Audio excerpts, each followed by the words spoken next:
Assalamualaikum Pak Ustadz. Waalaikumsalam warahmatullahi wabarakatuh. Amin ya rabbal alamin.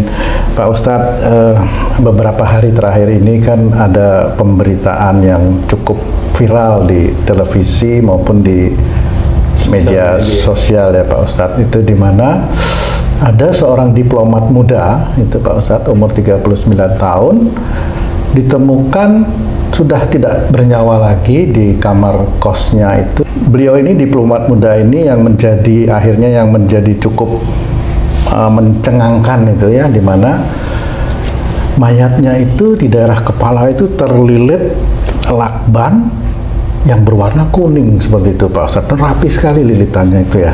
Akhirnya banyak pendapat, spekulasi dan lain-lain yang menyebabkan ini berita menjadi cukup viral seperti itu Pak Ustadz. Kos-kosan beliau ini kuncinya itu juga menggunakan kartu Pak Ustadz, jadi bukan anak kunci seperti itu. Seperti di hotel-hotel. Seperti di hotel-hotel ya, pakai kartu, kemudian tidak bisa dibuka dari luar dan harus dijebol melalui jendela. Itu yang fingerprint apa itu patung? Fingerprint itu ketika ada orang yang mau masuk ke area kos-kosan itu, arealnya itu pintu itu menggunakan fingerprint dan sandi seperti itu Pak Ustadz ya. Sehingga tidak memungkinkanlah kira-kira untuk orang lain yang masuk ke areal itu. Nah, berita ini cukup viral dan berhari-hari berita itu ada di televisi. Kira-kira bagaimana itu seorang nanti menganalisa itu ya, reskrim itu Pak Ustadz? Karena sampai sekarang masih dalam penyelidikan seperti itu Pak Ustadz. Ya.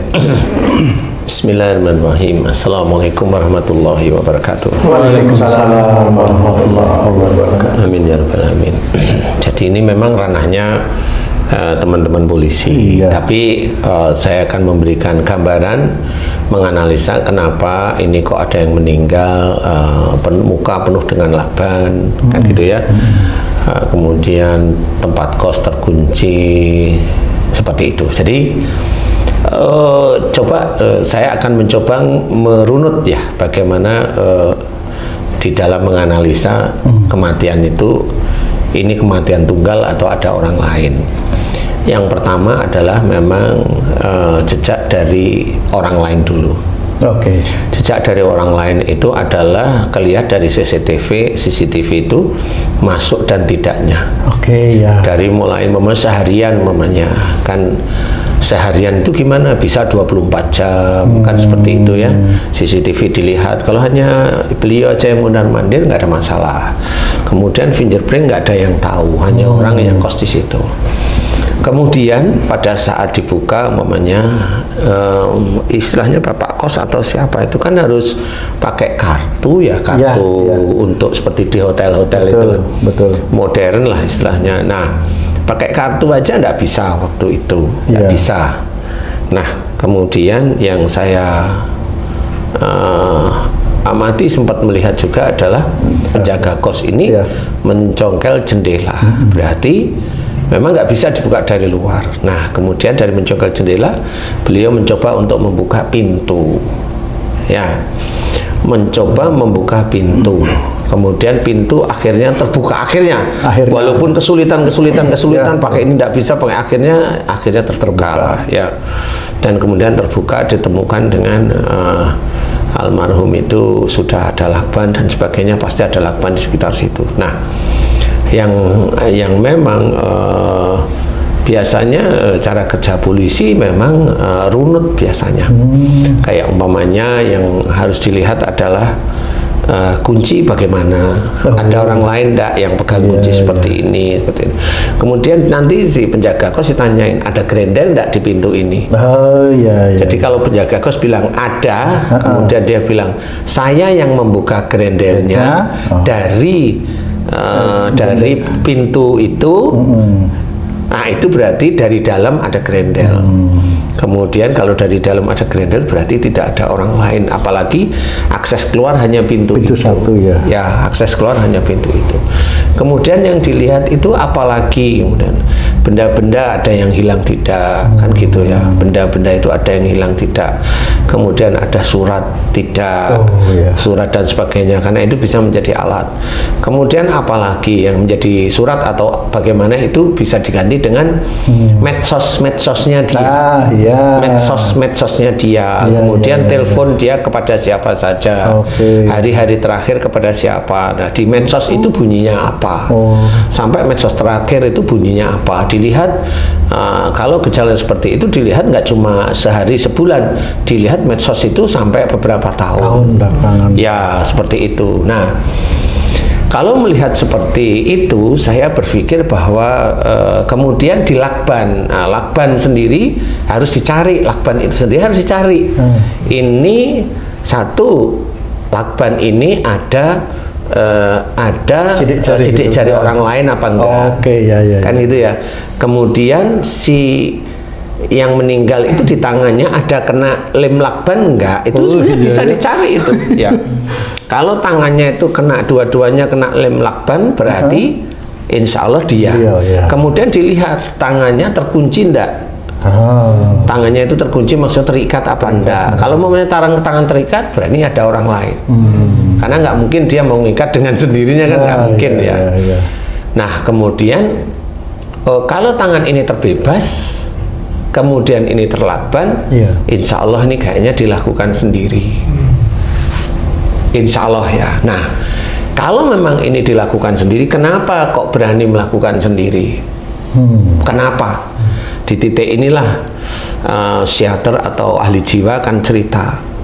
Satu, bisa aja beliau ini terkena skizofrenia atau halusinasi. Skizofrenia atau halusinasi ini memang orang nggak akan pernah paham, karena bisa aja ada orang yang jujur, saya nangani banyak sekali orang yang terkena skizofrenia, halusinasi tersebut, dan kalau saya tanya ini jujur ya, karena ingin sembuh, Mbak, Ibu, Bapak, Mas dan sebagainya, ingin sembuh ya harus jujur. Kan gitu. Kalau nggak jujur nggak bisa, karena ini hubungannya dengan kejiwaan dan seperti terkunci, ada sesuatu yang terkunci di jiwanya itu. Nah, pada saat umpamanya kenapa dia melakban, nah ini begini, ini cerita yang dilakban ini di pause dulu. Saya akan cerita yang lain nih. Ya, cerita kita jejerkan antara dilakban dengan cerita yang lain. Satu umpamanya, saya sering menangani pasien baik di Indonesia maupun di luar negeri, itu pasien yang skizofrenianya disuruh bunuh diri. Ya, bunuh diri ini selalu ngomong di dalam pikiran.